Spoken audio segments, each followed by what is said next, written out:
देखिए, पार्टी ने बहुत ही उचित निर्णय लिया है। ललन सिंह जी एक अनुभवी नेता हैं और पार्टी की स्थापना के समय से लगातार एक आध साल को छोड़ दिया जाए तो पार्टी के साथ रहे हैं। नीतीश कुमार जी के बहुत करीब हैं, मेहनती हैं। उनके नेतृत्व में बिहार में पार्टी पहले चल भी चुकी है, प्रदेश के अध्यक्ष रह चुके हैं।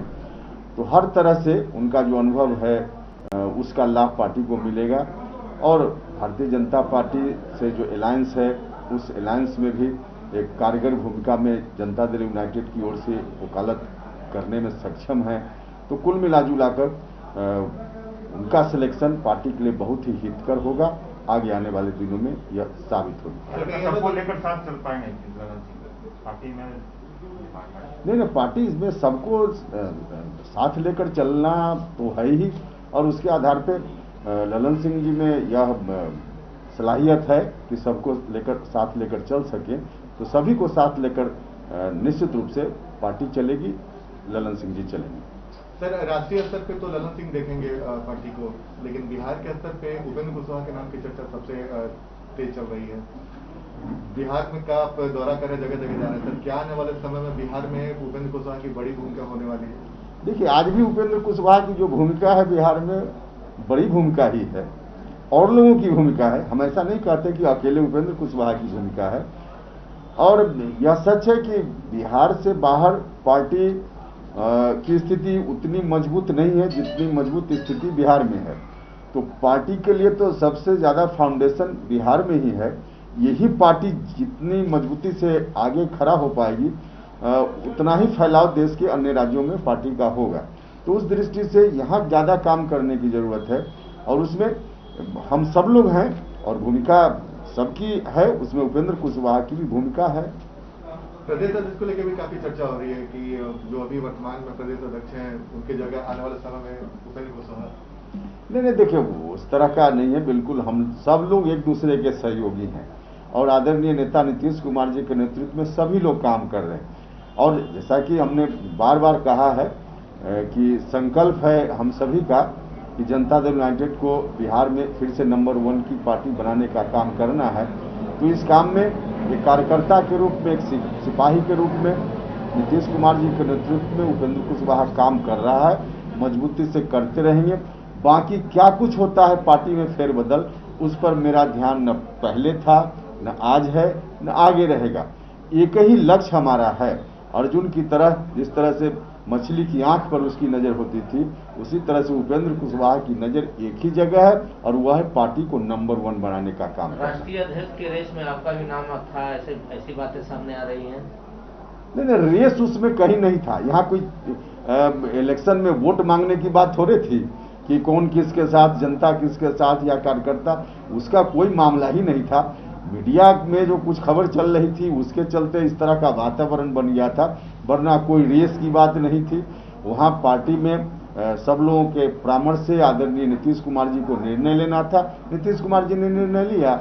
ऑपोजिशन ये कह रहा है कि मजबूरी में लिया गया फैसला, नहीं तो पार्टी में टूट जाए थी। अगर वो ललन सिंह की जगह किसी और को बनाते तो पार्टी में टूट जाए थी। भैया, कहने वाले तो यह भी कहेंगे कि उपेंद्र कुशवाहा नाराज हैं, तो उपेंद्र कुशवाहा भी कुछ कर सकते हैं। बिल्कुल वाहियात बातें हैं। पार्टी में जिनको जो जगह मिली पार्टी के पद पर काम करने के लिए मिली है, जिनको नहीं भी मिली सब लोग पार्टी में हैं। तो ललन सिंह जी को पहले राष्ट्रीय अध्यक्ष ललन सिंह जी तो नहीं थे, अभी 6 महीना पहले तो राष्ट्रीय अध्यक्ष का चुनाव हुआ था, तो कहाँ ललन सिंह जी उसके लिए परेशान थे। इसलिए ऐसा विपक्ष का कहना बिल्कुल वाहियात बात है। एक और मैटर है जो सबसे तेजी से उठाया, कास्ट सेंसस पे भी कल बात हुई आप लोग की मीटिंग में। हाँ, निश्चित रूप से। देखिए, कास्ट सेंसस कोई आज की बात नहीं, बहुत पुराना डिमांड है और कोई पॉलिटिकल पार्टी नहीं, हम लोगों का मामला नहीं।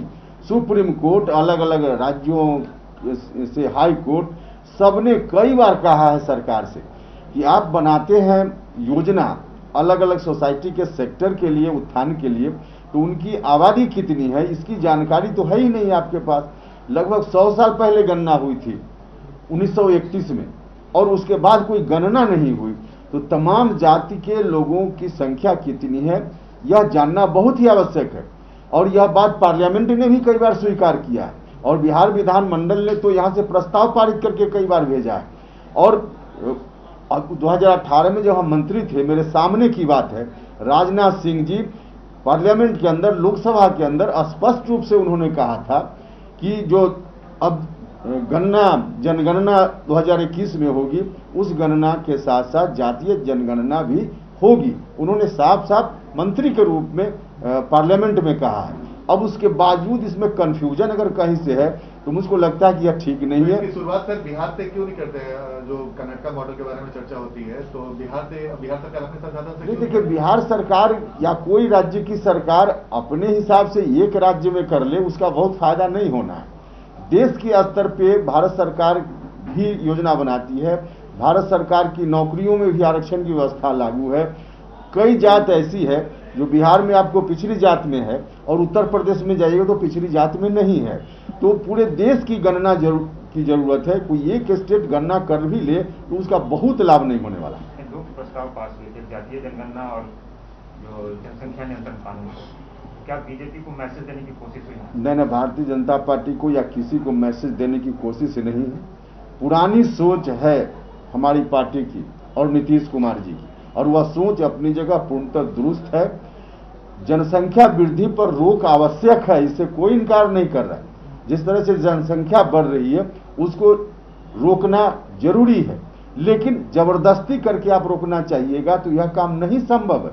लोगों के बीच जागृति पैदा करके, महिलाओं को प्रशिक्षित शिक्षित करके इस तरह से योजना बनानी पड़ेगी, तब जाकर जनसंख्या वृद्धि पर रोक लगेगी। यही बात कल बैठक में भी कही गई। आपके बारे में ये कहा जाता है कि आप जब भी कहीं दौरे पे जा रहे हैं और आपका जो बयान आ रहा है वो बीजेपी के खिलाफ एक तरीके से दिख रहा है, तो ये खास वजह है क्या कि उपेंद्र कुशवाहा का बयान? मेरा कौन सा बयान भारतीय जनता पार्टी के खिलाफ है? कई बार जातीय जनगणना की बात, जातीय जनगणना की बात पार्टी की बात है, जनसंख्या नियंत्रण भी पार्टी की बात है।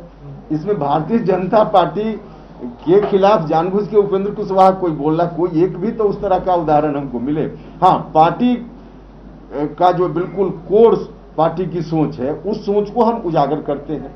पार्टी के हम वकील हैं, तो स्वाभाविक रूप से पार्टी सोशल जस्टिस और सेकुलरिज्म के आधार पर गठित हमारी पार्टी है।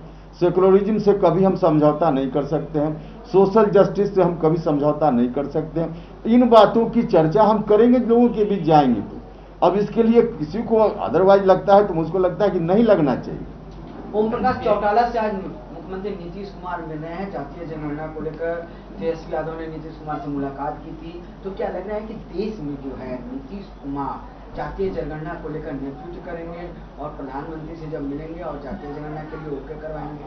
देखिए, देश के स्तर पे आज एक माहौल बनाने की जरूरत है जातीय जनगणना को लेकर, क्योंकि 2021 अभी हर 10 साल पर सेंसस देश में होता है। 2021 में होना है, कोरोना के चलते थोड़ा विलंब हो सकता है।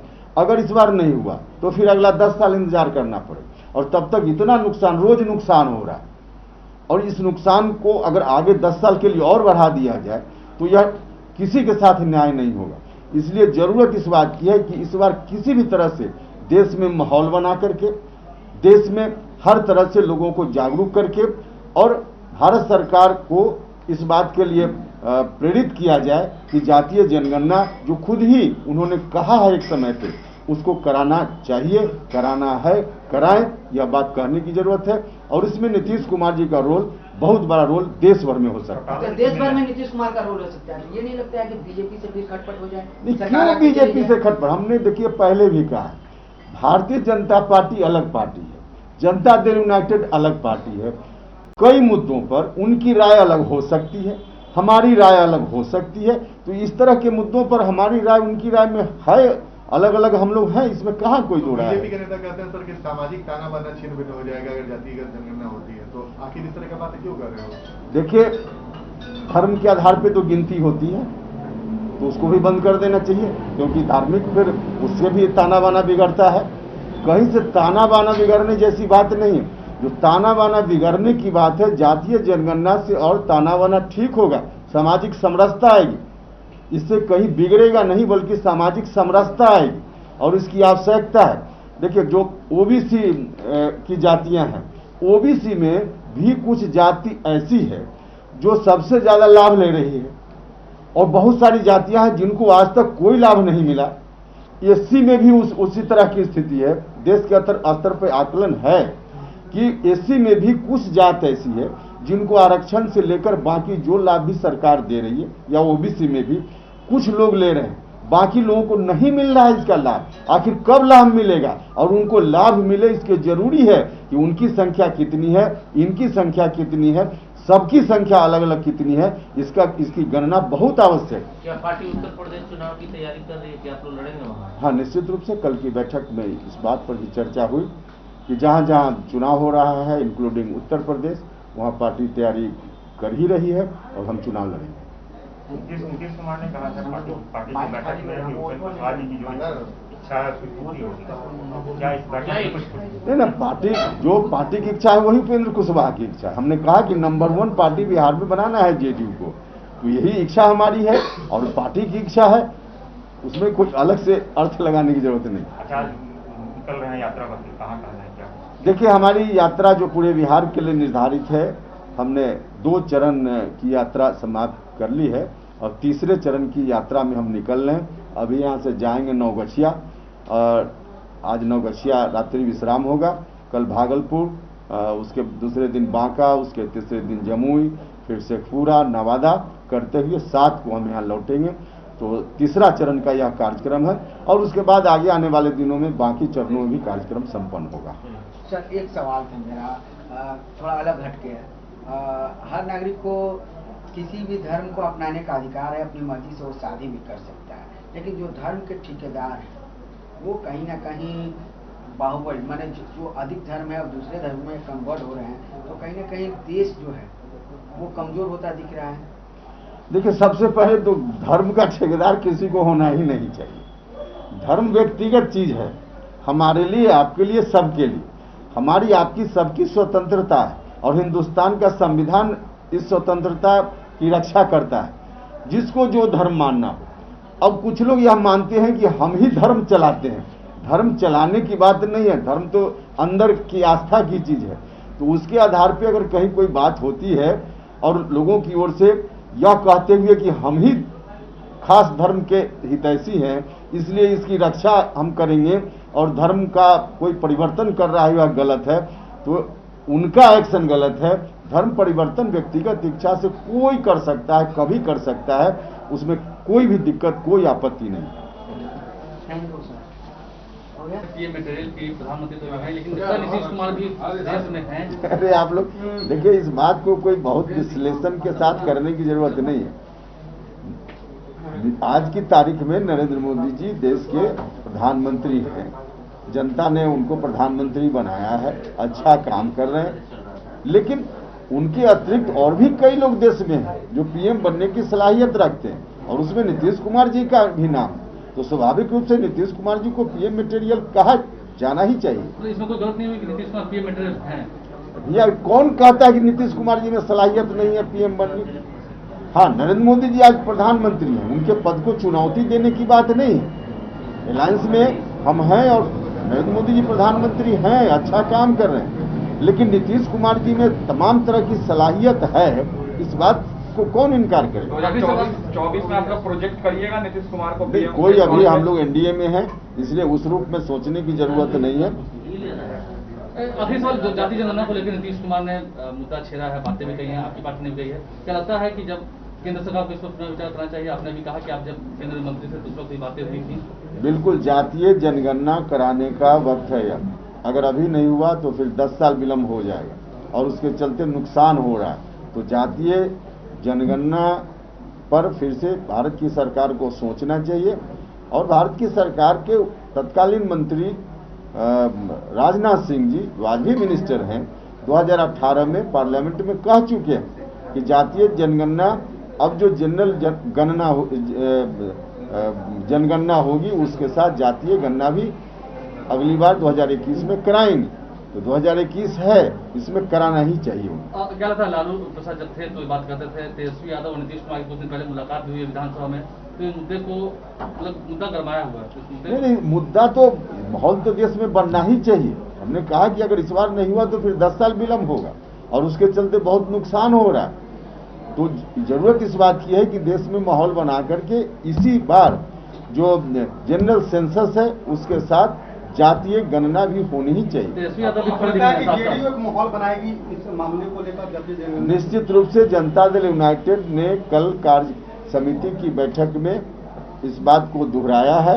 यह हमारी मांग है और भारत सरकार के समक्ष इस मांग को आगे बढ़ाने के लिए आवश्यकता अनुसार देश भर में माहौल बनाने की जरूरत होगी तो बना।